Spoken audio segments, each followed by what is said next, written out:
నమస్తే. మన ఊరు మన ముచ్చట్లు, అదేవిధంగా ఎందరో మహానుభావులు రెండు ఛానళ్లను చూడండి. మొట్టమొదటిసారి చూసినట్టయితే ఇలాంటి మహిళలను మీకు పరిచయం చేసే ప్రయత్నం చేస్తాను. ఇష్టపడండి, 10 మందికి పంచండి. ఎందుకంటే ఆధ్యాత్మిక భావాలు కనుమరుగవుతున్న వీళ్ళ ఇందాక పవన్ గారు చెప్పారు, మనము చేసిన మంచి పని 10 మందికి తెలిస్తే మరొకరు కూడా మారే ప్రయత్నం చేస్తారు. ఇక నేను రావడానికి కూడా కారణం అదే. ఎందుకంటే మనం చేస్తే మన కాడికే తెలిసిపోతుంది. 10 మందికి చెప్పడం వల్ల ఇంకెవరైనా కూడా వేరే ఊళ్ళో కూడా మేము కూడా 9 గ్రామస్తులతో వెళ్తాము, మా వాళ్ళ ఊళ్ళో పోయి ఉంటాము అనే ఆలోచన కూడా వస్తూ ఉంటుంది. అంటే కొన్ని వేళ పోరు కనుక ఈరోజు ఈ గ్రామంలో చిత్ర విచిత్రాలు జరిగే అవకాశాలు కూడా కనిపిస్తాయి.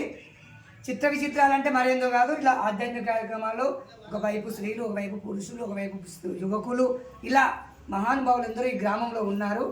మరి ఎప్పుడు ఏదో కార్యక్రమం జరుగుతుంది, డబ్బులు ఇస్తూనే ఉంటారు. ముగ్గురు పురుషులతో ప్రారంభమయ్యింది, అంటే మాలైన వాళ్ళు. అదేవిధంగా ముగ్గురు స్త్రీలతో 7 ఏళ్ల కింద, పురుషులతోటేమో 25 ఏళ్ల కింద అయింది, స్త్రీలతోటేమో 7 ఏళ్ల కింద. మరి అదేందో విచిత్రంగా జరిగిపోయింది ఇది. మరి ఇక్కడ మన ముందు ఆ ముగ్గురు స్త్రీలు కూడా ఇక్కడే ఉన్నారని తెలిసింది ఇప్పుడే. మరి వాళ్ళు కూడా మీకు పరిచయం చేసే ప్రయత్నం చేస్తాను. మరి పావని గారు ఒకరైతే, పవన్ గారు ఇప్పటికి మాట్లాడారు, పవన్ పక్కన కుడి భాగంలో ఉన్నారు. ఏం పేరు మన పేరు? మొదటిసారి మీరు ముగ్గురు నడిచారు కదా, మీరు ముగ్గురు నడుస్తుంటే మొట్టమొదటిసారి నడిచామంటే ఎట్లా అనిపించింది నీకు అనుభూతి? నడవాలనిపించింది. అంటే మరి పావన వచ్చి అడిగిందా పోదామని? అడగలే. మేము ఆటోలో పోయినాము, సన్నదాన దగ్గర ఆటోలో పోయినాక నడుచుకుంటా పోదా అక్క అంటే, సరే నేనేం రాను, నాకు ఇబ్బంది అవుతుంది అంటే, ఏం కాదు ఒక 10 అడుగులు వేయి, నువ్వు నీకే మంచిగా అనిపిస్తుంది, నడిస్తే నడుసు లేకపోతే బండి ఎక్కుదు అంటే, సరే 10 అడుగులు వేసిన తర్వాత నడవాలనిపించింది. శ్రీశైలం దాకా నడిచిన, చంద్రదానికి వెళ్ళి శ్రీశైలం దాకా నడిచిన. అంటే ఉత్త 10 అడుగులు నడవమన్నంత మాత్రాన మొత్తం శ్రీశైలం దాకా నడిచిన. ఎన్నిసార్లు నడిచినావు అట్లా? 7 సంవత్సరం. 7 సార్లు అయింది నువ్వు నడవండి. ఓం నమ శివాయ. మరి మార్గ మధ్యంలో వంట మీకు ఎవరు చేసి పెడతారమ్మా? పెట్టుకుంటారా? అంటే ఎందుకంటే అలసిపోయి ఉంటారు కదా, మళ్ళీ మీరే వచ్చేయాలని చేసుకోలేరు. మరి ఏంటో ఒక మనిషి పెట్టుకుంటారా? వాళ్ళు కూడా స్వచ్ఛందంగానే వాళ్ళు కూడా మీకు ఉచితంగా చెప్పిస్తాను. అట్లానేనమ్మా, డబ్బులు ఇచ్చి చేయించుకుంటారా వంట? డబ్బులు ఇచ్చి చేయించుకుంటారా? కొంతమంది ఏం చేశారంటే, మీరు నడుస్తున్నారు కదా, మేము సేవ చేసుకోవాలి. చాలా మంది మనం పవన్ గారు అన్నట్టు అదే అడుగుతున్నా. మేము కూడా ఒక 4-5 సంవత్సరాలు పెట్టినాము. శ్రీశైలం పోయిందా అన్నదానం పెట్టినాం సాములకు. అట్లా పెట్టిన తర్వాత ఈమె పెట్టింది. ఇక అందుకని ఇట్లనే నడవాలని ఇట్లనే నడుస్తున్నాం. ఇక నుంచి భారం ఒకరి మీద వేయకుండా ఎంతమంది నడుస్తున్నారు అంతమంది అలా చేసుకోండి.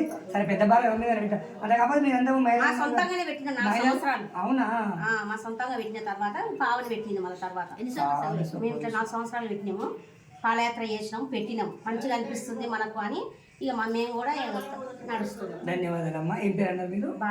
బాలమణి గారు చాలా చక్కటి విషయం చెప్పారు. ఎందుకంటే ఇలా 10 అడుగులు వేసి 7 ఏళ్ళు నడిచారు. చాలా గొప్ప విషయం అమ్మా. మరి ఇక్కడ మనతో పాటు మరి అక్కడ 3 పురుషులు, ఇక్కడ 3 స్త్రీలు. అంటే ఆ 3 పురుషుల్లో మీ ఎవరైనా ఉన్నారా? ఒకటి మీ భర్త ఉన్నాడు అప్పుడు. అమ్మ నీ పేరేంటమ్మా? లక్ష్మమ్మ. మీరు ఎన్ని ఏళ్ళు అయినా కాబట్టి మరి 3లో మీరు కూడా ఒకరని తెలిసింది ఇప్పుడే. మరి తొలిసారి నడిచినప్పుడు మీ అనుభూతి ఎలా ఉంది? మేము ఆటోలో పోయిందా? అక్క అక్కడ కూర్చుంది, ఏ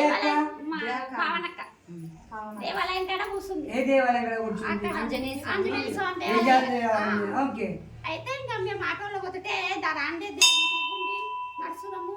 ఆ మొగళ్ళు నడిచినప్పుడు మనం నడిస్తే ఏముంది, నడవాలి, నడుస్తుంటే అదే అలవాటు అవుతుంది, స్వామి మీద భారం వేసిపోవాలి అని చెప్పింది. అప్పటి నుంచి నడుస్తున్నాం.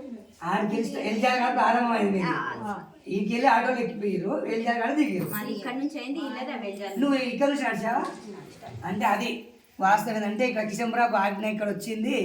ఇక్కడ పోతూ అక్కడ వెళ్ళాలా యాదాద్రి నరసింహ. నేను ఏమన్నంటే మాట వచ్చాకు అక్కడ ఆటోలో పోతే మన కాదు కదా, మనకి ఎంత వీలైతే అంత నడుస్తుంది. ఓపిక లేకపోతే ఆటోలో ఎక్కుదాము రండి అని తీసుకుపోవడం జరిగింది.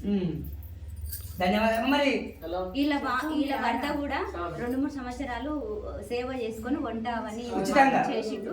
అది మాకు బాగా పెట్టేసిండు. భోజనాలు అన్ని మంచి చేసి లక్ష్మయ్య గారు మీ శ్రీవారి లక్ష్మి ఇవ్వడాక చెప్పిన 5 సంవత్సరాలు ఉచితంగా చేసిందా? ధన్యవాదాలు. చాలా ఇష్టం. సేవ అయితే సార్. ఇగో ఇక్కడ